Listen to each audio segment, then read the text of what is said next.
Boa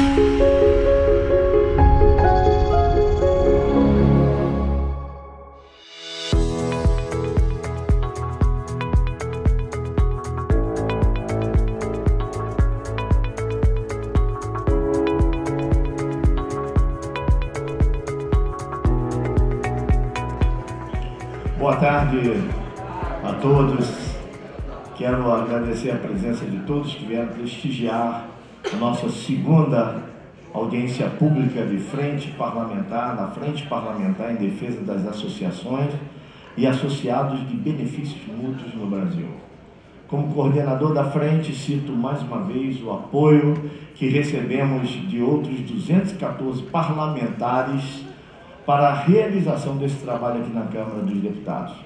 A iniciativa é inédita aqui na Casa e tem como objetivo trazer à discussão a regulamentação de uma atividade que gera desenvolvimento econômico para o Brasil.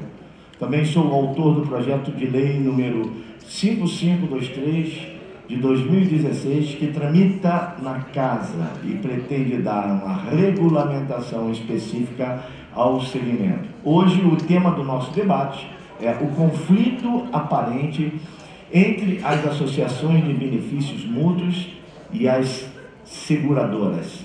Vamos dar início à nossa audiência pública, assim convidamos para fazer parte da mesa doutora Valquíria Quixadá, Procuradora Regional da República.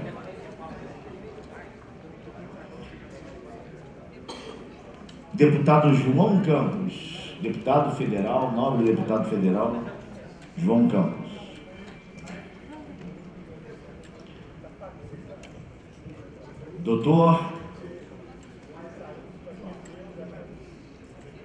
Doutor Cássio Barreiros, advogado e servidor da Câmara dos Deputados.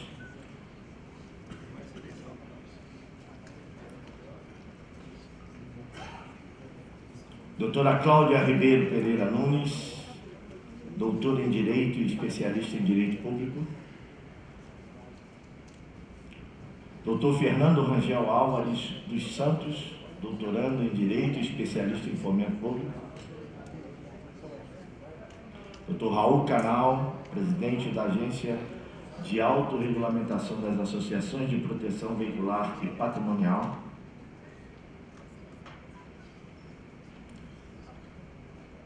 Nosso José Eduardo, diretor da Facilite, Associação de Benefícios Mútuos, diretor parlamentar da AAAPV. Doutor Renato Assis, advogado e procurador da AAPV. Com a palavra, nós vamos ter aí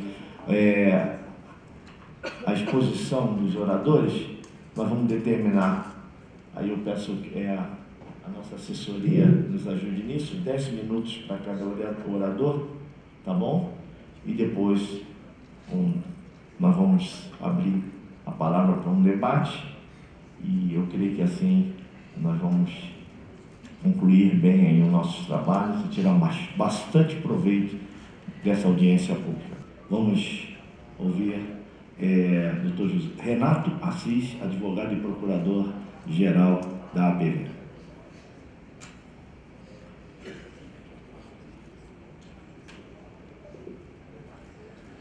Boa tarde a todos. Cumprimento a todos os presentes. Sabemos das dificuldades de cada um para se deslocar, estar aqui hoje, largar o trabalho, largar a família, e é muito importante contar com a presença de cada um de vocês. Agradeço ao deputado Ezequiel Teixeira por mais essa oportunidade de trazer essa importante discussão para essa casa e a todas as autoridades presentes na mesa. Eu gostaria de abrir trazendo uma opinião para depois trazer os fatos. Acho que a questão do histórico das associações já foi muito bem explorada pelo Dr. Cássio. A questão da posição popular, tá? O anseio popular das ruas, a iniciativa popular que trouxe esse movimento foi bem explorada pelo Raul, e algumas questões legais pela ilustre procuradora. Eu gostaria só de colocar, doutora, que essa discussão ela interessa a todos, inclusive com todos esses órgãos que Vossa Senhoria colocou. E foram convidados tanto para outras audiências quanto para essa. SUSEP, SINCOR, CNSEG são constantemente convidadas, mas fogem do diálogo. chamam de pirata e fogem do diálogo.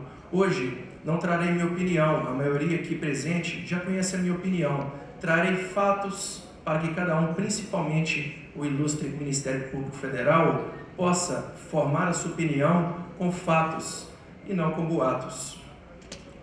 Trarei aqui quatro posições muito importantes para que todos possam formar um juízo de valor mais correto em cima do tema proposto. Eu acho que foi um tema muito inteligente, o conflito aparente entre as associações e as seguradoras. Aparente. Eu acho que essa palavra foi muito bem colocada. Será que existe, de fato, um conflito entre as associações e as seguradoras? O primeiro ponto que eu vou destacar é a posição do Poder Judiciário. Eu vou fazer uma pequena leitura breve aqui de um enunciado. É o enunciado número 185 da terceira jornada de Direito Civil do Conselho de Justiça Federal. O enunciado é longo, eu vou ler só a ementa e a conclusão. A ementa do enunciado. Artigo 757 do Código Civil. A disciplina de seguros do Código Civil e as normas da Previdência Privada que impõem a contratação exclusivamente por meio de entidades legalmente autorizadas não impedem a formação de grupos restritos de ajuda mútua, caracterizados pela autogestão. Essa é a posição, pessoal, do Poder Judiciário, da Justiça Federal. Essa é a ementa e a conclusão. O contrato de ajuda mútua será plurilateral e auto-organizativo, repartindo custos e benefícios exclusivamente entre os participantes, mediante rateio. Sua diferenciação do seguro capitalista e da previdência privada é a autogestão, tal como permitido pela Lei 9.656 de 1988 para os planos de saúde. Essa é a conclusão, senhores, da Justiça Federal. Trago também algumas decisões judiciais. As três principais decisões são decisões de tribunais e decisões de mérito. Uma do Tribunal de Justiça de São Paulo, uma do TRF da 2ª Região e outra recente desse ano do TRF da 1ª Região. Todas as decisões de mérito da Justiça, decisões de tribunais de mérito, são favoráveis às associações, contrárias ao pleito da SUSEP. Todas elas. Temos também dezenas de outras decisões de primeira instância e decisões liminares, decisões que não discutem o mérito em si. Decisões para ambos os lados, mas as principais delas são favoráveis às associações.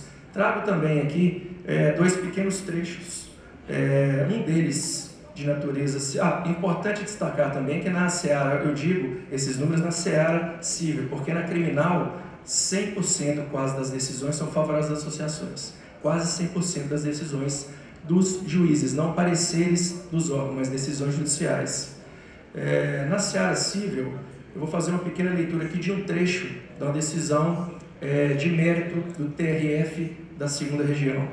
Verifica-se assim a possibilidade da instituição de uma associação sem fins lucrativos voltada para a ajuda mútua de seus associados, com repartição de custos e benefícios entre seus participantes, mediante rateio e caracterizada pela autogestão, a qual não se confunde com o seguro capitalista oferecido pelas seguradoras convencionais, sujeitas à legislação específica.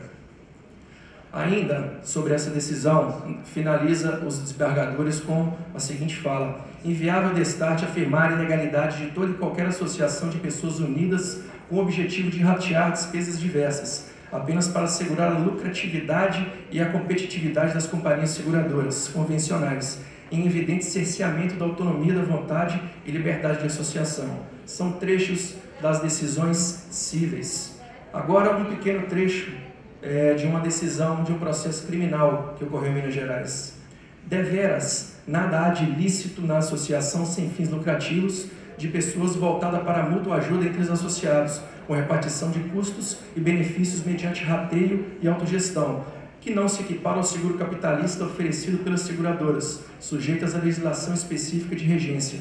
Daí porque a conduta narrada na denúncia não se subsume ao quanto previsto no artigo 16, com o artigo 1º do parágrafo único, inciso 1º da Lei 7492 de 86.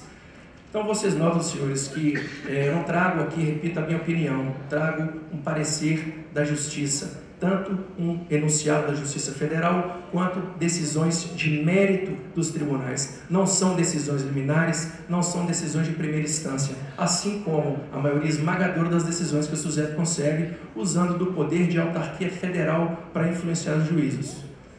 Segunda posição que eu trago é a do Poder Legislativo. Essa não precisa comentar. Nós temos 4 projetos de lei. Tá? Projeto de lei apresentado pelo nosso querido Ezequiel Teixeira, pelo nosso querido João Campos, que já se retirou. Temos também do Diego Andrade e do senador Paulo Paim. São 4 projetos de lei favoráveis. Por que isso demonstra um coro? Projetos iniciados nas 2 casas legislativas, são 3 da Câmara e 1 do Senado. Projetos de 4 partidos diferentes e de representantes do povo de 4 estados diferentes. É um coro.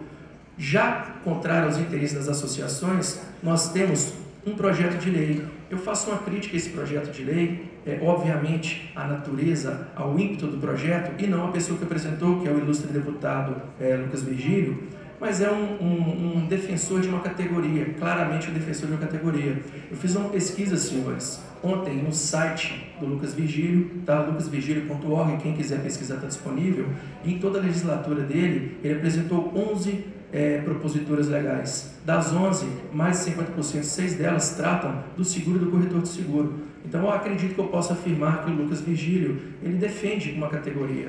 Por isso que eu não vejo o mesmo valor no projeto de lei apresentado por ele do que dos outros. O deputado Ezequiel Teixeira, assim como todos os demais, não tem mais nenhum pleito defendendo associações de benefícios que trabalham com produção veicular. Todos têm essa propositura somente, todos os 4 que apresentaram os outros projetos. Enquanto a natureza das proposituras do Lucas, repito, não faço aqui um juízo de valor sobre o deputado, pouco conheço, muito menos questiono a sua honestidade. São fatos, como eu falei, que eu apresento. Tá? Além do que também a questão do seguro está arraizada dos pés à cabeça do deputado Lucas Virgílio, até pelo histórico familiar. A maioria que deve saber que ele é filho do Armando Virgílio, que tem um longo currículo na linha dos seguros privados. Terceiro ponto que eu trago, senhores, é a posição do corretor de seguros. Por isso foi interessante o tema proposto, conflito aparente entre a SUSEP e as associações. Corretor dos seguros, eu defino a figura dele, a atuação no mercado, claro, digo isso em linhas gerais, como perdido, carente, parado no tempo. Eu gosto de fazer uma comparação paralela do corretor de seguros com o ancestral da girafa. A girafa, para sobreviver, teve que evoluir, né? Há milhares de anos atrás, com as migrações de animais, a região que a girafa vivia foi tomada por outros animais, ela teve que parar de comer o broto baixo e comer o broto alto. Então, esticando o pescoço com os milênios, a girafa ganhou a pescoção que nós vemos aí hoje. A girafa evoluiu. Se o corretor não evoluir, o corretor vai ser extinto do mercado.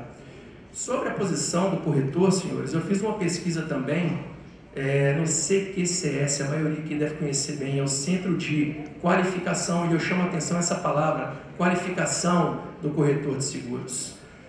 Trouxe alguns artigos interessantíssimos que constam nesse site do Centro de Qualificação do Corretor, senhores. Primeiro dele, combate ao seguro pirata, natural de constar no site de corretores de seguros.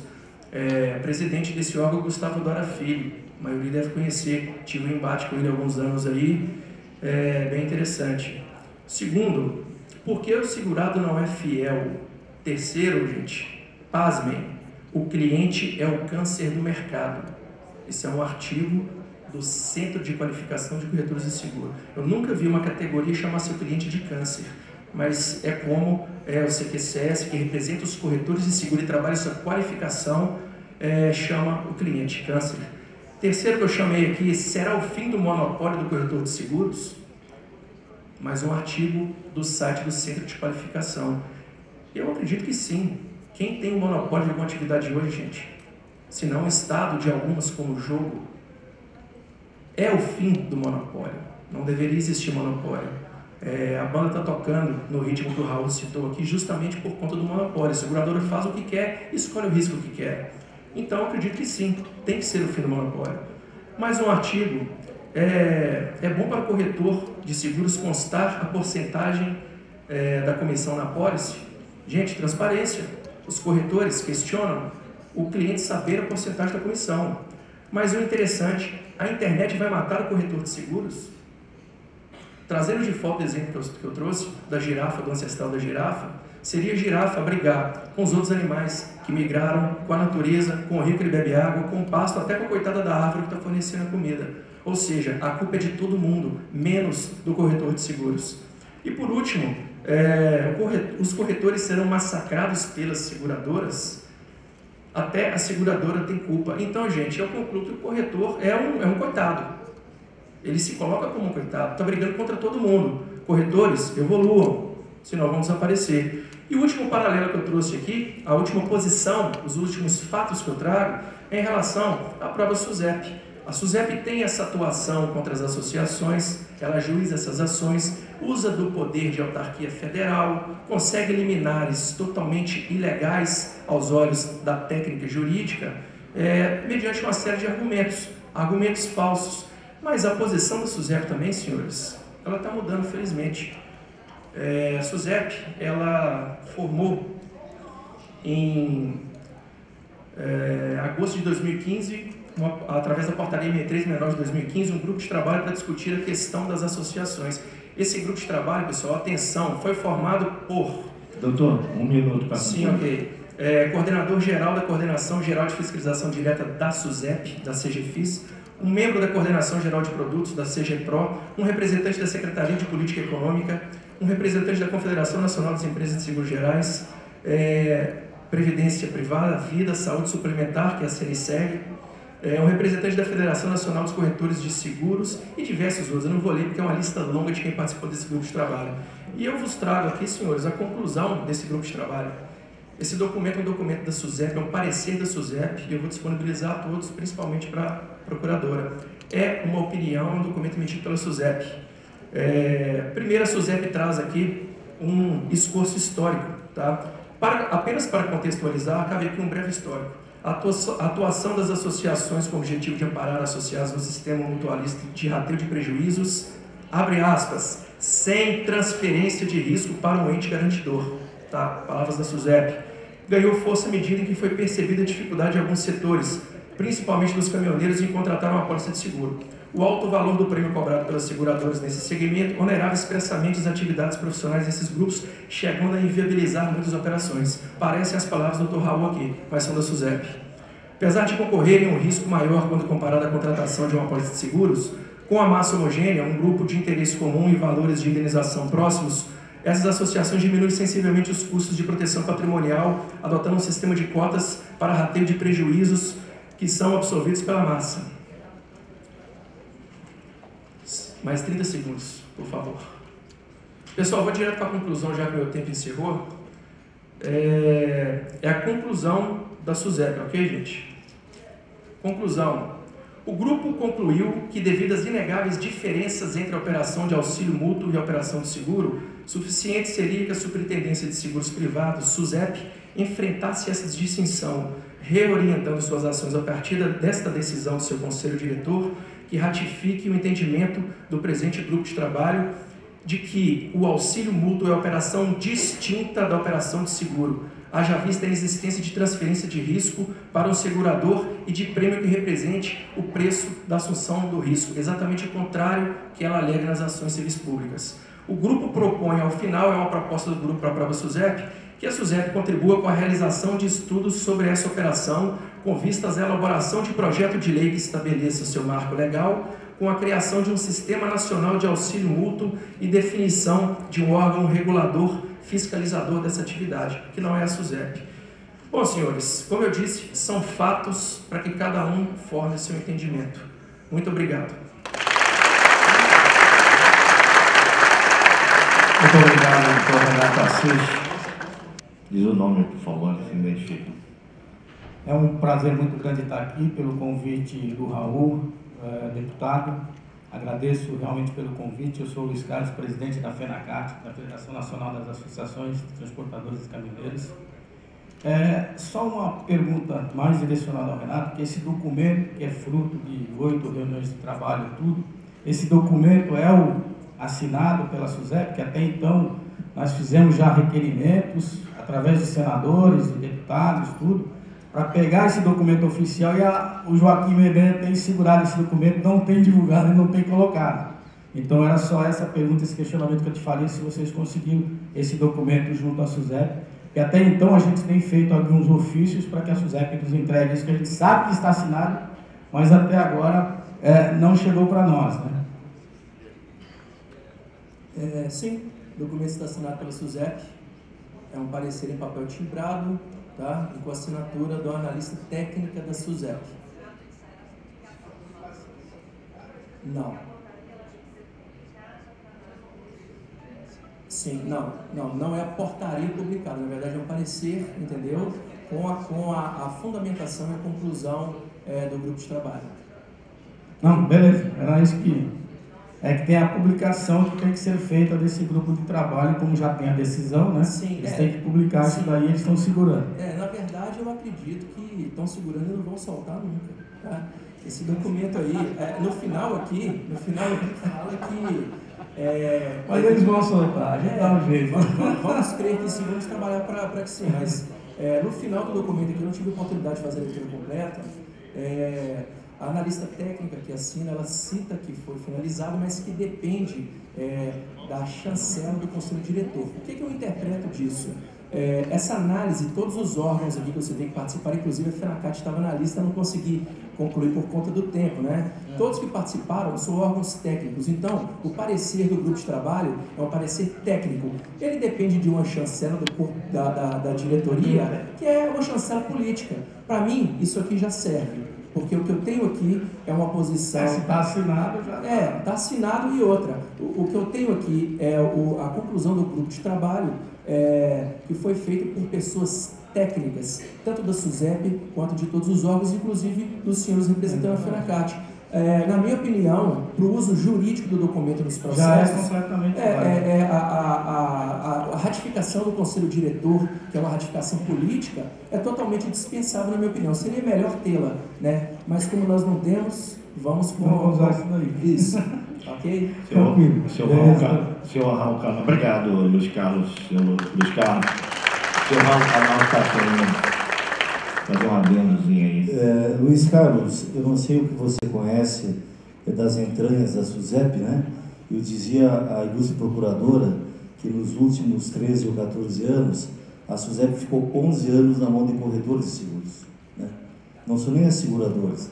Teve 2 anos e meio de lapso que o Bradesco mandou na SUSEP, indicou o superintendente e todo o restante do tempo ficou na mão de corretores de seguro. Os tempos da SUSEP são diferentes dos tempos da vida real, de quem trabalha todo dia para ganhar o pão, de quem mata um leão todos os dias.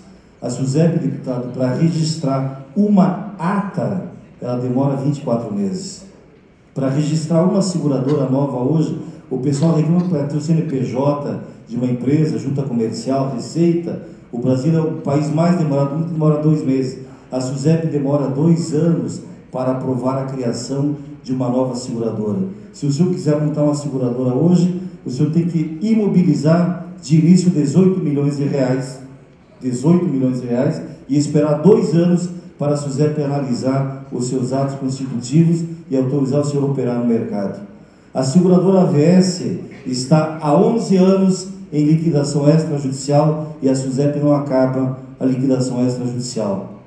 A Investprev foi leiloada pela SUSEP dia 12 de junho de 2015, 1 ano e 10 meses. Os compradores investiram 64 milhões de reais na aquisição do negócio e até hoje a SUSEP não homologou essa aquisição. Um leilão que ela própria presidiu. Essa é a nossa agência reguladora que cuida, doutora, de 69 bilhões de reais e deixa os consumidores a ver navios. É aquilo que eu falo, só um parênteses aí, é aquilo que nós falamos, enquanto houver essa interferência do Estado na economia brasileira, se ele deixar o empresariado trabalhar, que é o que ele sabe fazer, o país vai embora. Enquanto tiver todas essas intervenções, nós não seguimos, essa economia vai continuar ruim do jeito que está. Esses são os exemplos que nós não gostaríamos de ter no Brasil, nesse novo Brasil que está começando, que estamos passando a limpo esse Brasil. Temos um Brasil novo.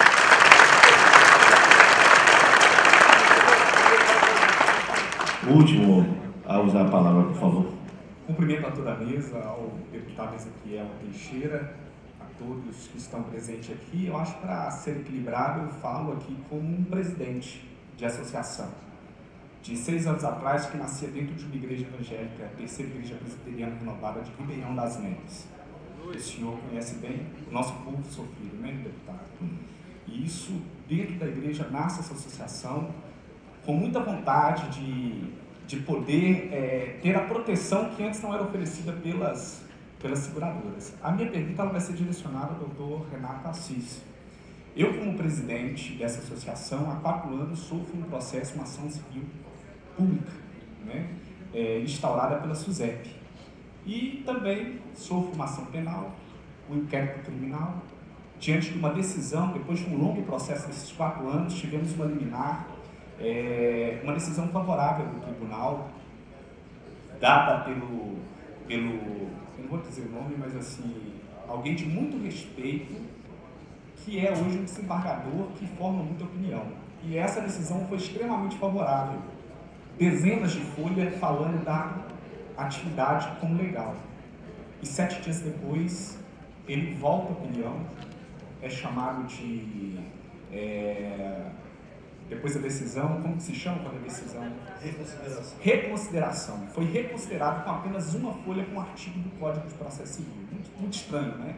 Então hoje esse Josué, que agora acabou de descobrir que vai ser pai do primeiro filho, sou advogado, há 3 anos eu não tenho conta bancária, porque a minha está bloqueada com o valor zerado, não tenho condição de ter um cartão, não tenho condição de ter uma compra, um crédito, não tenho condição de trabalhar como advogado, porque quando trabalho eu tenho que receber em dinheiro, em espécie, e a gente fica marginalizado, a gente fica sem saber o que fazer.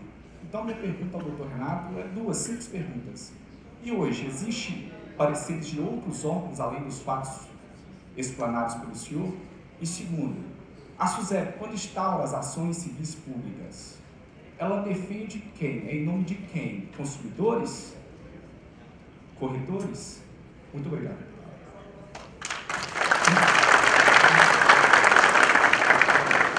Bom, Josué, primeiro, parabéns pelo filho, né? Primeiro filho, meus parabéns, você vai aprender o que é a vida agora. Você vai aprender a maior alegria da vida, na verdade, não digo isso no sentido pejorativo, a maior alegria da vida. Sobre as perguntas, eu vou responder primeiro a segunda. Na verdade, esse parecer da SUSEP que eu fazia a leitura, naquele esforço do tempo, dos acontecimentos que a própria SUSEP traz, tem um ponto interessante aqui, que ela fala que as associações estavam ocupando um espaço deixado pelo mercado, um risco que não era interessante para as seguradoras. Então, os agentes do mercado de seguro inicialmente não se mobilizaram, ok?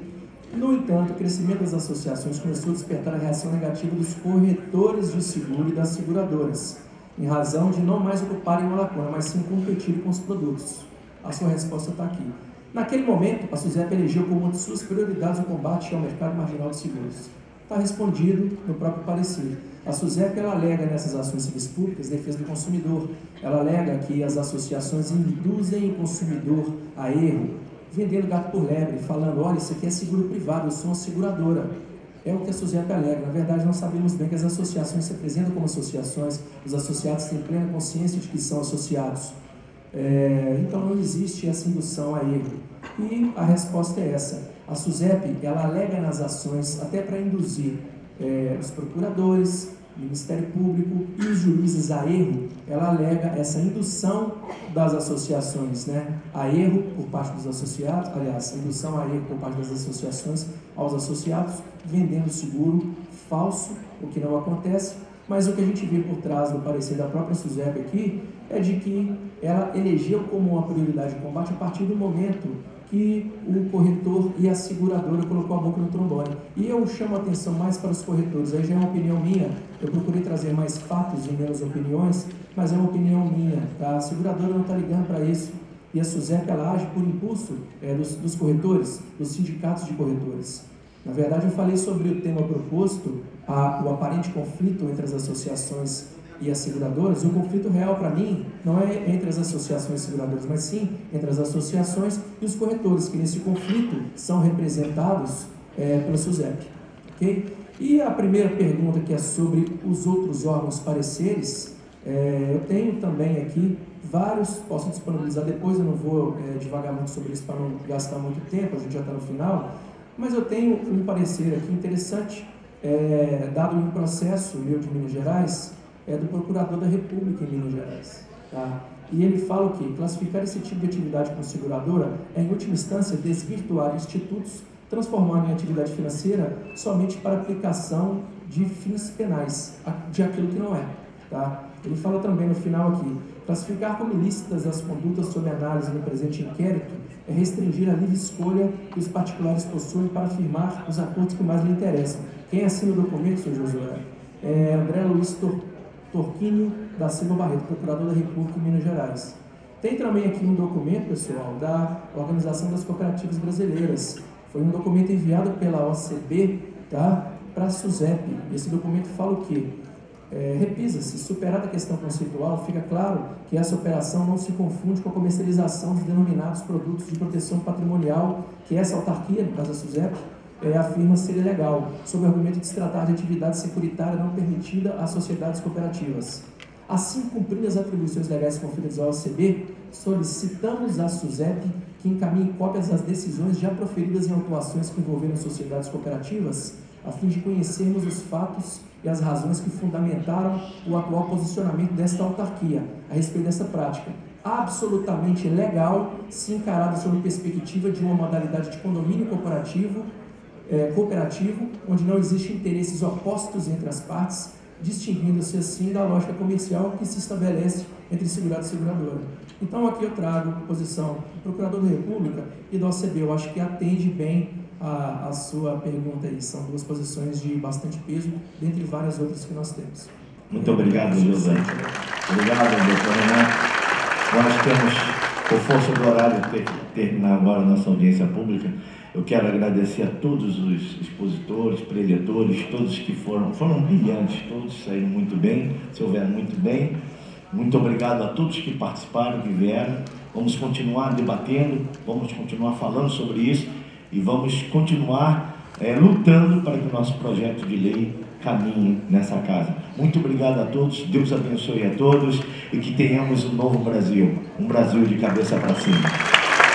Está encerrada a nossa sessão.